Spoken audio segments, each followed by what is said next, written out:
यह मुझे कितना अच्छा लग रहा है, बढ़िया लग रहा है।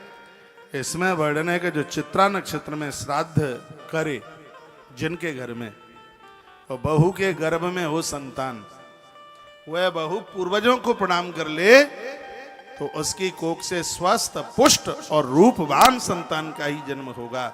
विकलांग बच्चों को जन्म देने पर माता पिता का पूरा खानदान परिवार बहुत दुखी होता है। ऐसा लगता है कि नरक धरती पर ही उतर के आ गया है, ना जीने में ना मरने में बड़ा कष्ट होता है। तो इन सब चीजों के लिए ये श्राद्ध एक बहुत बड़ी इस प्रकृति की कृपा है, इसको मानिए। श्रद्धा से देवी देवताओं से जुड़ जाना, पूर्वजों से जुड़ जाना श्रद्धा से। यदि श्राद्ध में श्रद्धा नहीं है तो ये नहीं लगता बिल्कुल, इसलिए इसमें श्रद्धा होनी चाहिए। ये चित्रा नक्षत्र की बात सुन रहे थे आप, श्लोक बोल दूं। चित्रायां चैव य कुर्यात् पवतः सुतान। चित्रा नक्षत्र में जिसके घर में श्राद्ध होता है तो स्वस्थ सुतान, उसके घर में स्वस्थ संतान का जन्म होता है, अरूपवान संतान का जन्म होता है। अब देखिए, अब आप आए गया जी और कर दिए आपने पिंडदान, फिर ना करें श्राद्ध, तो ये सब चीजें कहां से मिलेंगी जो ग्रंथ में कही जा रही हैं। गया जी में तर्पण करके जाओ, समर्पण छोड़ करके बन जाओ। हाँ, ये तो सब होने चाहिए, आनंद हो जाएगा। इतनी आपकी फैक्ट्री, मकान, दुकान सब कुछ इतना बढ़ेगा, इतनी तरक्की मिलेगी। आपके घर में भूत प्रेतों को घुसने के लिए गेट बंद हो जाएंगे, दरवाजे बंद हो जाएंगे। आनंद की बात यह है कि जो मैंने इसमें पढ़ा है, जिस घर में श्राद्ध होते हैं पूर्वजों के लिए, उसके ऊपर किसी का जादू टोना टोटका नहीं चलता। एक बात इसमें और अच्छी लिखी है, इसमें वर्णन है जब पूर्वज पितर प्रसन्न होते हैं तो पुरखे इतने सिद्ध हो जाते हैं, अपने परिवार के लोगों के कान में आकर के बोल देते हैं। जब वो किसी गलत रास्ते पर पांव रखता है तो उसके कान में झाई बोलती है, इधर मन जाना, इधर खतरा है। ये पुरखे आकर के कान में बोल देते हैं। इसी के ऊपर आज हमने कुछ पंक्तियां बनाई हैं, वह आप सुनेंगे। इसी बात के ऊपर वो कान में बोलते हैं, पूर्वज कान में बोल देते हैं और वो गलत होने से बचा लेते हैं। पितरों की, पुरखों की, पूर्वजों की तो बहुत बड़ी कृपा है, बहुत बड़ी कृपा है। माता जानकी का, सीता माई का जब जब मन दुखी होता था, तब महाराज दशरथ प्रकट होकर के सांत्वना दे देते थे। वो तो मृत्यु को प्राप्त हो गए थे, पूर्वज कभी नहीं मरते। ये पितर जैसे देव हैं वैसे ही है, इनके प्रति पूरी श्रद्धा रखिए। बात समझ में आ रही है? कम आ रही है? अच्छा, आगे बढ़ रहा हूं। फिर लिखा है, ये भी लिख लीजिए जिनको संतान नहीं है, और डॉक्टर्स लोगों ने कह दिया है कि संतान नहीं होगी, तो लिखा है पुत्रार्थम तु विशाखाशु श्राद्धमीयते मानवा। आज से ही पंचामृत देख लें, कल वैसे मैं बता दूंगा। श्राद्ध पक्ष में विशाखा नक्षत्र पड़ जाए, श्राद्ध पक्ष में विशाखा नक्षत्र पड़ जावे और अपने घर में छोटे बच्चे को बुलाइए। छोटे बच्चे को श्राद्ध में जिमाना ये संतान वृद्धि का कारण है। छोटा बच्चा, छोटे बच्चे को जिमाइए। विशाखा नक्षत्र, सुन लो ठीक से, विशाखा नक्षत्र पड़े और किसी को संतान नहीं है तो छोटे बच्चे को आप, जो आपका जो नित्य का श्राद्ध चल रहा है उसमें तो बड़ा आता है, उसको तो बुलाइए, उसको एब्सेंट मत कीजिए। विशाखा नक्षत्र में संतान प्राप्ति के लिए एक छोटे शिशु को बुलाइए, जिसकी उम्र लगभग 12 वर्ष तक हो। ऐसे बच्चे को बुलाइए और उसको जिमाइए। तो क्या लिखा है, पुत्रार्थ तु विशाखासु। ज्यादा छोटा है तो इसमें यह भी वर्णन है कि जिस नारी को संतान नहीं है, वह उस बच्चे को अपनी गोद में बिठा करके उसको खीर में थोड़ा सा शहद मिलाकर पूड़ी के साथ में उसको भोजन कराए, उसको प्रसाद पवाए, ब्राह्मण के बच्चे को गोद में बिठा ले और उसको जिमाए, उसको भोजन कराए। पितरों की कृपा से, पूर्वजों की कृपा से संतुष्ट होकर यदि विशाखा नक्षत्र में ऐसा हो गया, पुत्रार्थम तु विशाखासु श्राद्धमीयते मानव, जो स्त्री पुरुष विशाखा नक्षत्र में उस बच्चे को गोद में बिठा करके भोजन कराते हैं, पितरों की कृपा से उसके घर में संतान उतर के आ जाती है। कितनी बड़ी श्राद्ध की महिमा है। हमसे आप बोर तो नहीं हो रहे हैं? नहीं तो मैं चैप्टर बदल दूंगा, गहरे ही तो लगाना है। अभी हाल ही बैतरणी के किनारे पहुंचा देते हैं फिर। लेकिन ये भी सुन लो, अभी बैतरणी की कथा सुन रहे हैं ना आप गरुड़ पुराण में रोज। माताओं आप पीछे आती हैं और आगे बैठती हैं, ये तो ठीक नहीं है।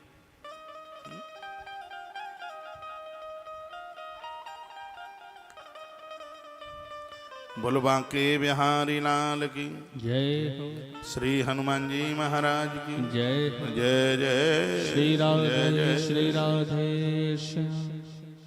ये श्राद्धों में ये नक्षत्र पड़े, ये श्राद्धों की महिमा है। श्राद्ध पक्ष में, पितर पक्ष में तो पूरे साल भर नक्षत्र आते ही रहते हैं। इस समय आप चैप्टर जो सुन रहे हैं वो श्राद्धों का है।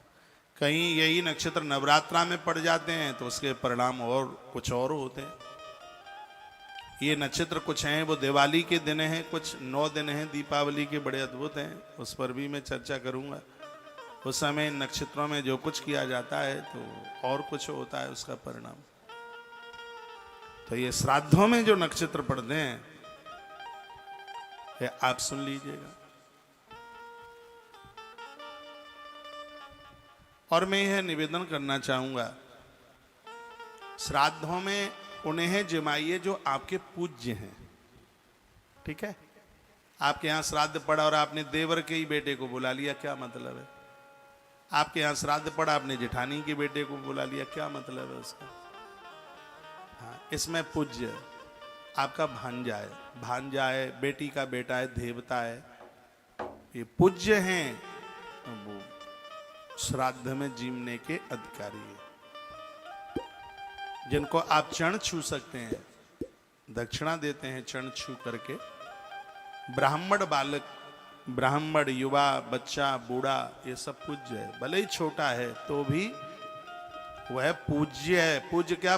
परम पूज्य है वह। तो भैया मैं इन सब ब्राह्मणों के आश्रम के, गुरुकुल के छोटे छोटे बच्चों के पांव छूता रहता हूँ। ये झिझक जाते हैं, पीछे को हटते हैं, अच्छा लगता है। ये साक्षात धरती के नारायण हैं। इनके चरणों में बहुत बड़ी कृपा छुपी हुई है, बहुत बड़ी है। तो ये आप सुन रहे हैं, इसको तो आप बिल्कुल लिख लीजिए। पुत्रार्थम तु विशाखासु श्राद्ध मीयते मानव। ये धरती पर जो स्त्री पुरुष विशाखा नक्षत्र में पूर्वजों के लिए श्राद्ध करते हैं, छोटे शिशु को गोद में बिठाकर उसको भोजन कराते हैं, तो भगवान की कृपा से, पूर्वजों की, पितरों की कृपा से उसके घर में संतान का जन्म हो जाता। ताली मत बजाना आज बिल्कुल। एक एक नक्षत्र को याद रखना। इन दिनों में ये नक्षत्र आएंगे जो जो मैं आपको बोल रहा हूं। कल पंचमी को ध्यान में रखना। कल पंचमी का श्राद्ध महाश्रेष्ठ है, समझ लो, बच्चों के लिए, बच्चों के उत्थान के लिए, तरक्की के लिए, नौकरी के लिए। ऐसा नहीं है कि पैसा ऊपर से टपक जाएगा, उसमें तो मैं विश्वास करता ही नहीं। यदि ऐसा होता तो मैं भी आश्रम में बैठ करके कुछ ऐसा कर लेता सो टपक जाता ऊपर से, फिर मुझे ना कहीं जाने की जरूरत पड़ती, वहीं बैठा रहता आराम से। कैंसर अस्पताल, गौशालाएं सब वहीं से चलता रहता। टपकता नहीं है पैसा ऊपर, तो काम करने के लिए मार्ग खुल जाते हैं। काम करने को तो बहुत लोग तैयार हैं, लेकिन करें कहां? मार्ग प्रशस्त नहीं होता। कोई निकम्मा नहीं है, करने के लिए सब तैयार है। मैं एक बात कहता हूं, सुनिए। व्यक्ति गरीबी में जन्म लेता है, उसका कसूर नहीं है, ये उसका कोई गुनाह नहीं है। हाँ, यदि वो गरीबी में मरता है तो ये उसका बहुत बड़ा कसूर है, बहुत बड़ा दोष है। अपने पुरुषार्थ के द्वारा, अपनी बुद्धि दिमाग के द्वारा, अपने उत्साह के द्वारा तो धरती पर सब कुछ तैयार कर सकता है, बिल्कुल कर सकता है। तो ये सब चीजें, इनसे उत्साह बढ़ता है, इससे रास्ते प्रशस्त होते हैं, इससे पता लगता है कि हम क्या करें, इस स्थिति में समाधान हो जाता है। दुख तो सबके जीवन में आते हैं, हाँ, ये सब कुछ करने से उनका निपटारा हो जाता है, कष्टों में कमी हो जाती है। बॉडी में दर्द हो रहा हो और इतना दर्द हो रहा हो कि माथा फट रहा हो, एक टैबलेट ले लेते हो तो दर्द बंद होता है कि नहीं होता? होता है। दवाइयां आप लेते रहते हैं, स्वास्थ्य को आराम मिलता रहता है, परमात्मा का नाम ये जन सब कुछ करते रहते हो, तो ये अपराधों का, पापों का दुखड़ा है, वो सब कष्ट दूर होता रहता है, उससे होता रहता है। ये चुटकियां बजाने से नहीं होता है, ये भगवत आराधना से, प्रभु को मानने से, देवों को मानने से ये सब समाधान हो जाता है। इसलिए ये सब करते रहिएगा। तो पुत्र प्राप्ति के लिए विशाखा नक्षत्र में श्राद्ध यदि हो जावे, ब्राह्मण बालक को भोजन करा दिया जावे, जिमा दिया जावे, तो ये फल श्रुति पूरी हो जाएगी। उसके बाद में फिर कहा, जो व्यक्ति अनुराधा नक्षत्र में श्राद्ध करता है वो इलेक्शन जीत जाएगा, एमएलए एमपी बन जाएगा, राजा बन जाएगा, ग्राम प्रधान बन जाएगा। बड़ा कमाल का है ये, तो बड़े कमाल की बात है। इसमें लिखा है, श्राद्धों में यदि अनुराधा नक्षत्र पड़ जाए और पूर्वजों के लिए श्राद्ध हो जाए, तो लिखा है कि वह अपने राज्य का विस्तार कर डालेगा, समाज का सेवक बन जाएगा। इतनी बड़ी बात हो जाएगी भैया, इस नक्षत्र की इतनी बड़ी महिमा है। अनुराधा सुकुर्वाणु नरम चक्रम प्रवर्तये, एक छत्र राज्य हो जाएगा उसका, सब लोग उसके अपने हो जाएंगे। अनुराधा नक्षत्र में पड़ने वाले श्राद्ध की इतनी बड़ी महिमा है। फिर लिखा है, क्या लिखा है, आधिपत्यम लभे श्रेष्ठम ज्येष्ठायाम सततम तुया। फिर ज्येष्ठा नक्षत्र में श्राद्ध यदि पड़ जाए तो व्यक्ति श्रेष्ठ आधिपत्य, बहुत बड़ा कोई पदाधिकारी हो जाएगा, नौकरी में प्रमोशन हो जाएगा उसका, हाँ, जहां है वहां से ऊपर उठ जाएगा। इकाई में ज्येष्ठा नक्षत्र में यदि श्राद्ध पड़ जाए, ये लिखने लायक बातें और आप लिख नहीं पा रहे हैं, और मैं बताऊंगा नहीं दोबारा, क्योंकि अगले बार कुछ नई बातें बताऊंगा, ये क्यों बताऊंगा, इसलिए लिख लो। हमारी कथा 11 वर्ष में आप वीडियो सुन लेना, पिछले बार का गरुड़ पुराण सुन लेना, नहीं मिलेगी कथा, वही सुना देंगे तो फिर 4 घंटा देने का मतलब क्या होगा फिर, इसलिए कुछ नया सा सुन ले। अगली बात लिखी है, क्या लिखा है, जो लोग बीमार हैं, दवाइयां असर नहीं कर रही हैं, मूलेना आरोग्य में क्षंति आषाढ़ाशु महादश।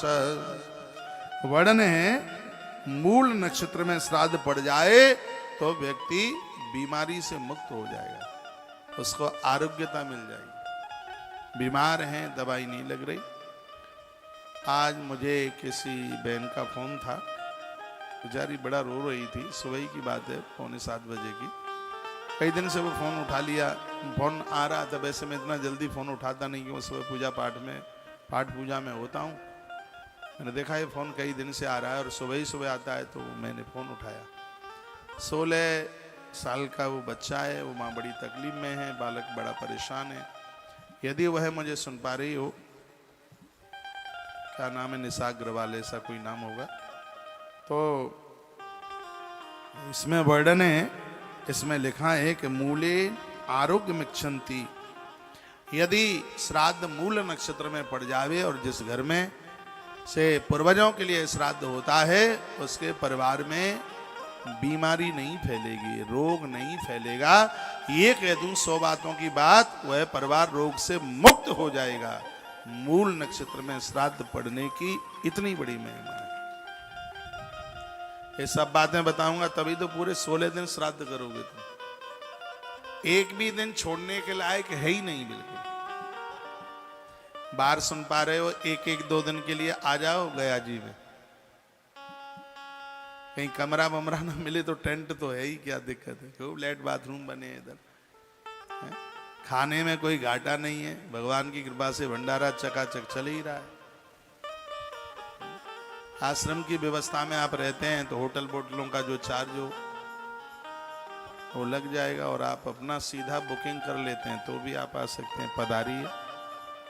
ऐसे तो हमारा जैसा वीर ही कोई बुला सकता है। आप ना पीछे का दुख, ना आगे की चिंता, ना वर्तमान का मोह। गीता जी के पुजारी है, कोई चिंता कोई फिक्र है ही नहीं। मेरा तो भाग्य होगा, आपके पूर्वज ये सब मुझे आशीर्वाद दे रहे हैं। चकाचक सोता हूं रात को, होश नहीं रहता, ऐसे सोता हूं रात को। ये मेरे शब्द हैं। बिछौना के साथ नींद हो, भोजन के साथ भूख हो, और धन के साथ धर्म हो, धरती का सबसे अमीर आदमी है। हाल ही सो जाते हैं, लुढ़क जाते हैं बस जाके, तो सुबह ही जगते हैं। रात कब गई पता ही नहीं लगता। नहीं तो लोग तो रात को करवट बदलते रहते हैं, नींद नहीं आती, घड़ियां देखते रहते हैं। यहां तो रात निकल ही कब जाती है पता ही नहीं लगता, रात कब निकल गई है। सुबह जगते हैं भोर में, ब्रह्म मुहूर्त में। हर हालत में 3 से 4:30 के बीच में आंख खुलनी ही है, और जिस दिन नहीं खुली उसी दिन फोड़ डालेंगे आंखों को। हाँ, 3 से 4 के बीच में नहीं खुली तो 3 से 4:30 के। हमारा नियम बिगाड़ेगी तो रहने के लायक क्यों रहेगी फिर। 3 से 4:30 के बीच में खुलना है उसको। बड़ा आनंद आ रहा है जीवन जीने में। इस आनंद को आप भी ले लीजिए। आ जाओ, गया जी पधारो, फल्गु माता का दर्शन कर लो, स्नान कर लो, गदाधर भगवान पर मत्था टेक दो। मौका मिला है, घर में तो श्राद्ध होता ही रहता है। एक बार काल चक्र मैदान में बैठकर इन ब्राह्मणों की सेवा कर लो, इनका दर्शन कर लो। 250 ब्राह्मण से ज्यादा संख्या है, आनंद हो रहा है। कहां मिलेंगे इतने ब्राह्मण। ट्रेन में धक्का खाके भी पहुंच जाए तो भी आ जाओ, बस जेब का ध्यान रखना, इस लाइन में जेब ज्यादा कट जाती है।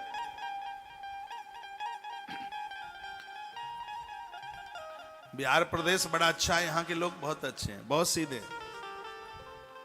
पता नहीं लोग यूपी बिहार की क्यों बुराई करते हैं।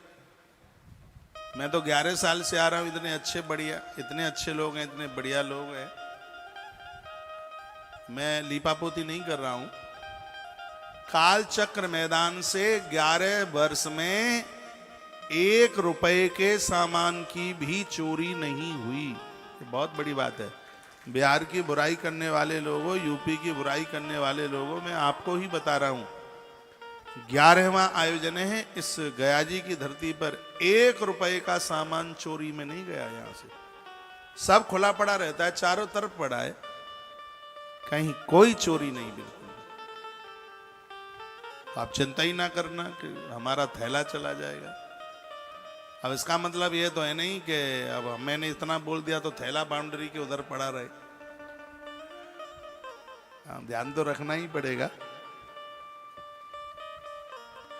मैं पंडा जी को पूछ रहा था पिछले साल, ऐसी चीजें मैं पूछता रहता हूं। मैं कहता हूं, मैं उन्हें पूछता हूं, ये बताओ कि पितरपक्ष में यहाँ विष्णु पद पर कितने लोगों की जेबें कटती हैं, कितनों का सामान उड़ा दिया जाता है। वो पुजारी जी भी बोल रहे थे, कहते हैं महाराज जी गदाधर भगवान की कृपा है, यहाँ का रिकॉर्ड है, यहाँ पर किसी की जेब नहीं कटती, किसी का सामान नहीं जाता।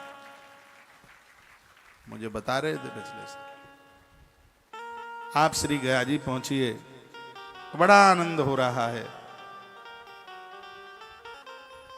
1 दिन के लिए, 2 दिन के लिए, जैसे टाइम मिले वैसे आ जाइए।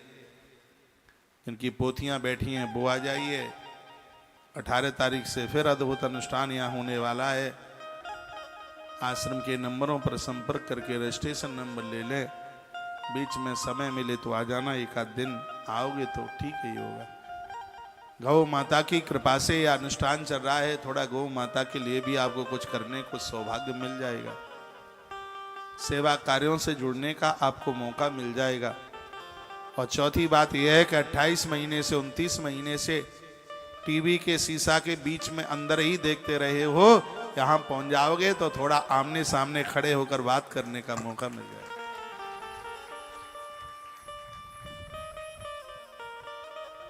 आप पधारिए, पूरे देश में मेरे 2-2, 3-3 दिन के कार्यक्रम है। वृंदावन में गोपाष्टमी महोत्सव, उसमें पधारिएगा। खाटू श्याम में हैं हम, तारीख थोड़ी चेंज हुई है, 14 से 21 हो गई है, 14 से 21। जगह मिल नहीं रही थी वहाँ, शादी शुदियों का माहौल, और वहाँ खाटू में बड़ी भीड़ होती है।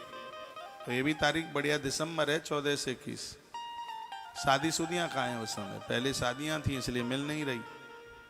तो आप खाटू पधारिएगा। फिर वहाँ से मैं राजस्थान के कुछ इलाके हैं उनको पूरा करूँगा। तो इंदौर का इतना बड़ा कार्यक्रम है, आप जुड़ कर के रहिएगा और ये सौभाग्य आप कमाइए। तीर्थों की कथा तो आनंद देती ही है। कल पंचमी है, कल के श्राद्ध का ज़्यादा ध्यान रखना। कल के श्राद्ध में हम यहाँ विशेष रूप से अग्यारी कर रहे हैं। कल पंचमी है, अग्यारी है। पूर्वजों का नाम वगैरह भेज देना। देखो अग्यारी कैसे होती है, कल देखिएगा आप, टीवी पर पूरा कार्यक्रम दिखाया जाएगा। यहाँ पितर बैठे हैं, ये पितरों की ही चौकियाँ लगी हैं। ये कल यहाँ अग्यारी होकर के उसके बाद में ब्राह्मण भोजन आरंभ होगा। भले ही आप अपने घर में श्राद्ध कर रहे हैं, कल आपका श्राद्ध गया जी की धरती से हो, सत्य यही है कि 10,000 गुना ज्यादा महत्व है। यहाँ का एक ब्राह्मण तुम्हारे घर के 10,000 ब्राह्मण एक बराबर होगा। बच्चों की तरक्की उत्थान के लिए कल आप यहाँ से गया जी से पंचमी का श्राद्ध, मैं रोज के लिए तो बोल ही नहीं रहा, मैं पंचमी के लिए बोलूंगा, नौमी के लिए बोलूंगा, एकादशी द्वादशी के लिए बोलूंगा, चतुर्दशी और अमावस्या के लिए बोलूंगा। ये विशेष श्राद्ध है। नौमी का श्राद्ध पति की उम्र बढ़ाने वाला है। इसमें वस्त्र बांटने की महिमा है, और वस्त्रों में भी साड़ियां। आपको ध्यान हो, पिछले साल हमने इसी गया जी से साड़ियां बंटवाई। वायु पुराण में उन साड़ियों का वर्णन है, सुनाऊंगा मैं। वो नौमी की तिथि है। एकादशी की तिथि एक ऐसी तिथि है, कोई घर से रूठ राट के चला गया, लौट करके ही नहीं आया, उसकी तिथि तारीख बताई नहीं है। किसी की मृत्यु हो गई, मालूम ही नहीं है। 11 कोई महात्मा बाबा जी बन गया, एकादशी है उनके लिए। कोई अकाल मृत्यु से फांसी लगाकर सल्फास खा करके ऐसे किसी की मृत्यु हो गई है। चतुर्दशी 14 को तो यहाँ अद्भुत शिव महारुद्राभिषेक भी करा रहे हैं। एक ट्रक भर के आया है बाल्टी और परातों के द्वारा। भैया आयोजनों में जितने खर्चे आते हैं, पूरे आयोजनों में उतने के तो यहाँ बर्तन भाड़े ट्रक में लद करके चले हैं। पूरा का पूरा ट्रक 22-23 फुटी भर के आया है। इतनी व्यवस्थाएं, ये अनुष्ठान करना कोई ऐसी साधारण बात नहीं है। आचार्य राममोहन शास्त्री जी की बहुत बड़ी टीम है। ये लोग जाकर के सो नहीं गए हैं, जैसे ही यहां से पूजा छूटी है, वेदियों का पूजन चल रहा है अंदर। जो 5125 रुपए के जजमान बने हैं, गरुण पुराण और भागवत जी के जो कथा के जजमान बने हैं, भले ही आप नहीं पहुंचे हैं, हमारी मंडली, हमारी टीम एक एक व्यक्ति के लिए पूजन करा रही है। मेरे ठीक सामने पूरी वेदियां बनी है, उनके पूर्वजों के नाम से पूजन हो रहा है। इसलिए तो यहाँ के कार्य रुक नहीं रहे हैं। आपको तो कुछ नहीं पता, लेकिन वो तो देख रहा है। एक बार जयकारा लगाइए, बोलो भक्त वत्सल भगवान की जय श्री हो, हनुमान जी महाराज की जय हो। इसलिए तो मैंने कोरोना काल में बोला था, आपको ध्यान हो, यदि मैं व्यासपीठ पर बैठ कर रोना शुरू कर दूं तो रोने के भी जजमान बन जाना। मैंने कभी बोला था, शायद आपको ध्यान हो।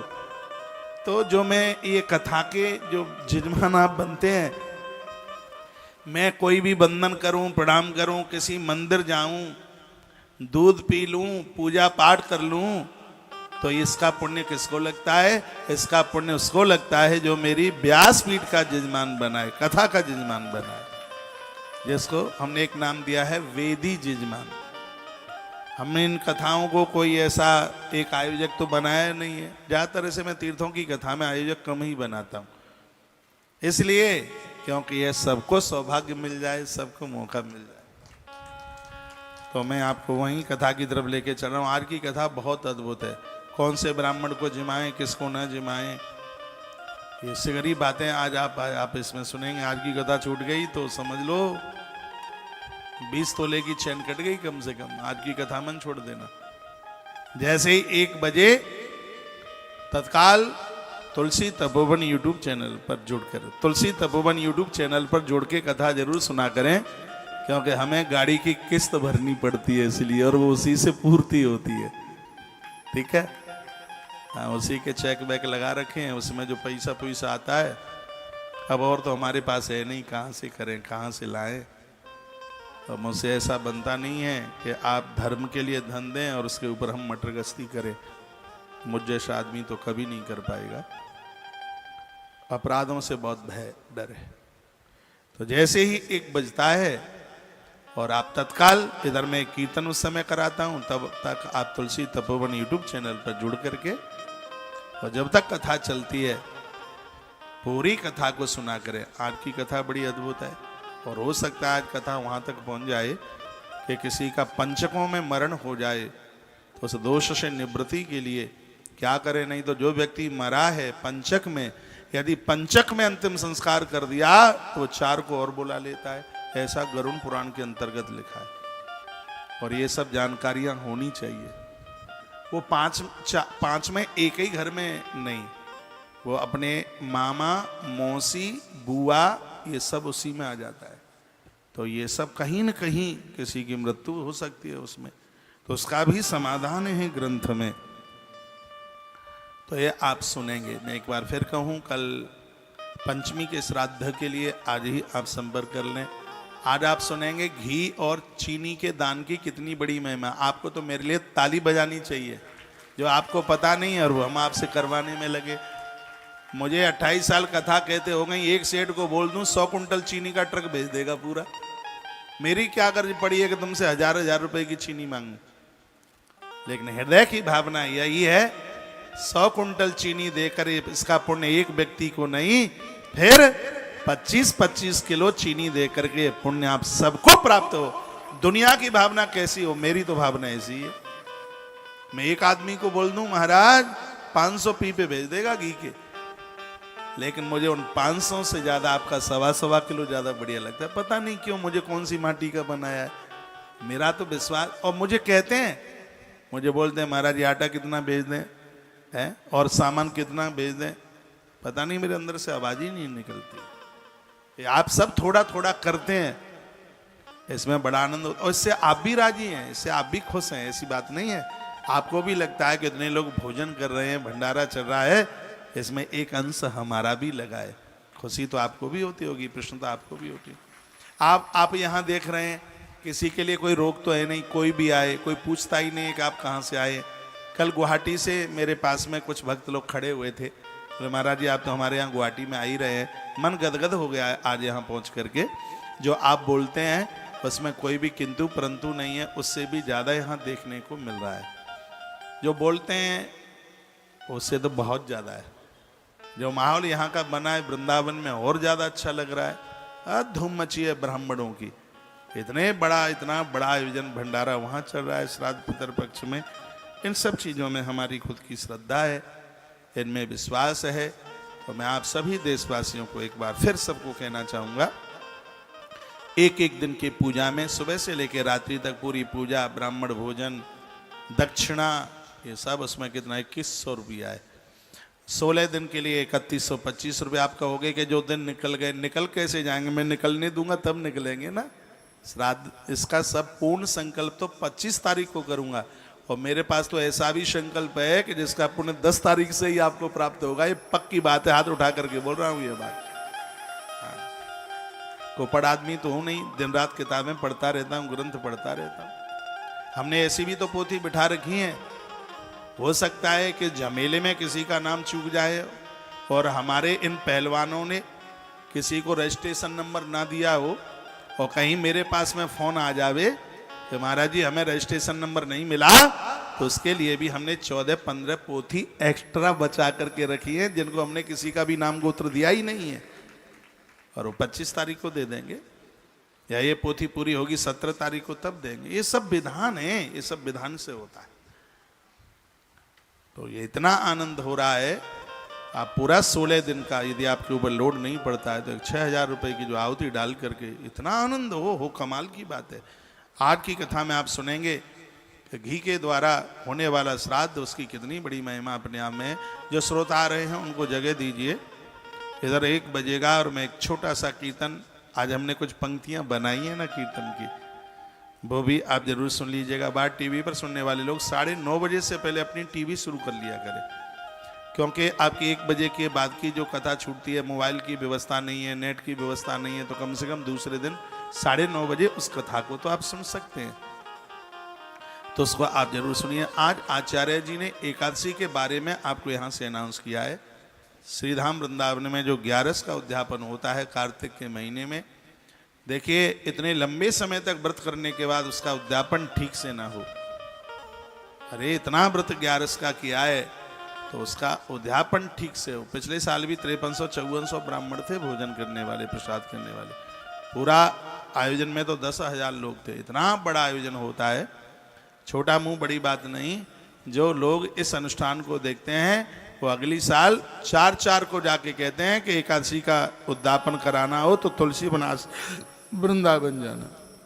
इतनी गाड़ियां इकट्ठा होती हैं, आप गिर नहीं सकते। 200 बीघा की लंबाई चौड़ाई में गौतीर तुलसी तपोवन गौशाला, जो इतना बड़ा स्थान बना है, यही तो सबको आराम से सहज में सब वहां पर समाहित हो जाते हैं। झेलना शब्द नहीं है कि गौशाला सबको झेल लेता है, ऐसा नहीं, सहज में सब लोग यहाँ आकर के समाहित हो जाते हैं।